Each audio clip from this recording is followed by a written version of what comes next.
tayo para malaman natin ano ba ang elepante. So, hawak-hawak, pinatay sila sa zoo.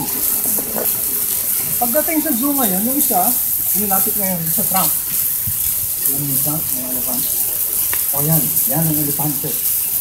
So, sabi yung makahawak na bulag doon, ang elepante pa nga ay parang sawa. O yan o. Yung isa naman, inilapit doon sa trunk. Ano pinagsasabi mo sawa? Ang elepante parang sibat, mahaba, matulis. Yung isa ngayon, pinahawak kasi yung tenga. Mga bobo, ano pinagsasabi nyo? Ang elepante parang kamalipay. Nakalangan natin ngayon. So yung isa, ngayon, nandito sa gilid. Mga mangmang, ang elepante pa din. Kaya nakahawak yung isa ngayon dito pa.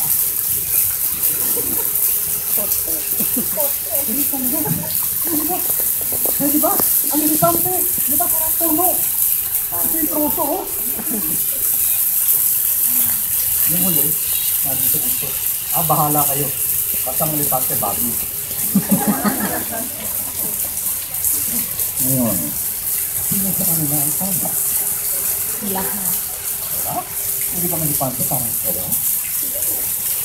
Tama Ang silang elepante lahat. parang ito? Hindi ba sila tama? Tama silang lahat. Pero sino mali? Wala rin. Elepante ba? Troso lang? Walang tama, walang mali. Pinapatunayan lang daw na ang moral of the story, In short, lahat mayroong pinangahawakan na katotohanan. Yun na nga, piraso lang ng buong katotohanan. Ang katotohanan na yun, batay sa kanilang sariling karanasan. Kung ano ang kanilang nahawakan. Na hindi mo pwedeng sabihin mali. Dahil yun ang katotohanan para sa kanila. Na hindi mo rin pwedeng sabihin, ako lang ang tama. Dahil piraso lang din ang katotohanan.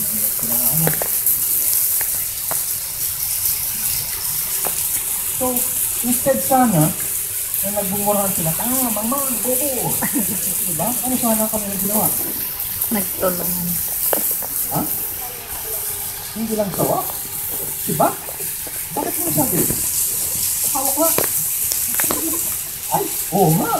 Diba? Ang elepante pala parang sawa at siba. Ano yung sinasabi ko iba?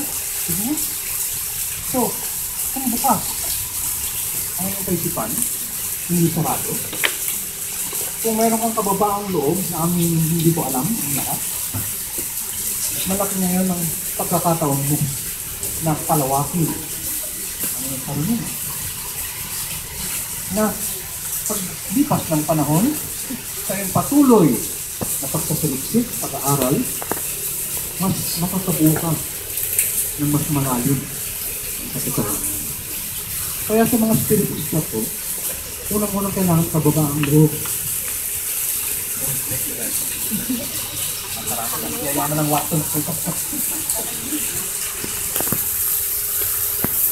So, sa mag-aaral ng spiritista, unang-unang pangangailangan ng kababaang loob. Na hindi mo alam lahat na kailangan bukas nga ang iyong isipan. Kaya nga, isa sa ating mga motto, sa ating kapatiran, bakahin ang kamangmangan at panatili. Na ibig sabihin, kailangan ikaw ay laging bukas. Na kailangan mong intindihin na ang iyong pinabislan, ang pinamulatan, ay bahagi lang. Na mayroon pang mas malawak na karunungan dyan. Kaya nga tayo, narito.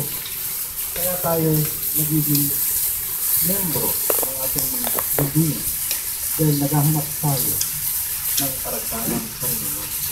Kasi kailangan maunawaan natin Bakit pa tayo narito? Anong dahilan? Bakit iba-iba ang ating buhay? So, naintindihan niyo po yung kwento? So, balik na po tayo. So, laganap. Ano yung